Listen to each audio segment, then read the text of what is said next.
gochuuf si rakkise akkamitti register akka gootan isinitti agarsiisa. Linkiidhaan jechuudha jalqaba linkii sana argachuu qabdu jechuudha. Erga linkii argattanii booda fakkeenyaaf linkii irraan deemeetiin ani register godhee isinitti agarsiisuuf jechuudha. Tirfii waan hin qabuuf jechuudha. Linkii sana erga argadheen booda fakkeenyaaf linkii mataa koo irratti erga argadheen booda linkii fakkeenyaaf linkii kanarratti jira. Linkii kanarratti register godhee isinitti agarsiisu amma hanga xiqqoo banutti eegu. Aan ofii koo akkaawuntiin qaba yaa isinitti agarsiisuuf jedheetiin warroonni register gochuu wallaalee jechaa jirtan. Bakka as biratti namoonni baay'ee kan dogongoraa jiran please input mobile number ka jedhu kana 09 jedhanii eegalaa jiru. Kun dogongora 9 sun ta'an 9 irraa eegaltu jechuudha. Fakkeenyaaf 9 irraa eegalee yeroo gashu fakkeenyaaf 9 akkanatti galchee verification code jedhamti as biratti. Verification code ka jedhu kun verification code keessan kana isa cinaa jiru kana TYR jedhu kana jira miti TYR ishee kana galchina jechuudha. Verification code keenya TYR erga galchiniin booda steepii sadaffaa kana dammoo akkuma jirutti irra darbitu password kan keemmoo kan yeroo kamuun irraafanii steepii shanaffaa irratti galchitu jechuudha. Password mataa keetii kan yeroo kamuu hin irraafanii fakkeenyaaf anama galcheetanii isinitti agarsiisu.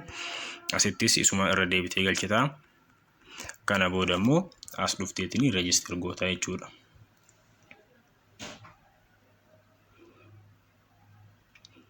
Register xiqqoo eegna. Graphics code irraa jedhaara. Ishee kana irra deebiniitiin jijjiirree agarsiifnu amma PR serii keedu kana seeraan galchine irraa amma qubee xixiqqaadhaan waan ta'eef qubee xiqqaan kaapitaalii goone saniif dogongorree jechuudha. As biratti sana booda register goona jechuudha. Wow, successful register nuun jedheera jechuudha. Sana booda immoo lakkoofsa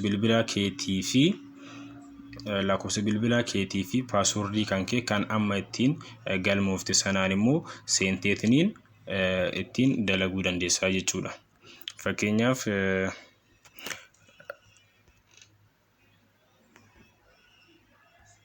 erga galmoofte booda immoo as biratti bifa haaraan ammallee galchisiin jedha login goota jechuudha.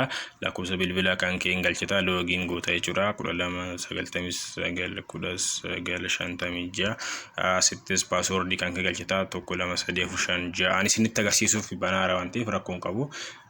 Sana booda asitti sign in keedu kana tuqxaa jechuudha.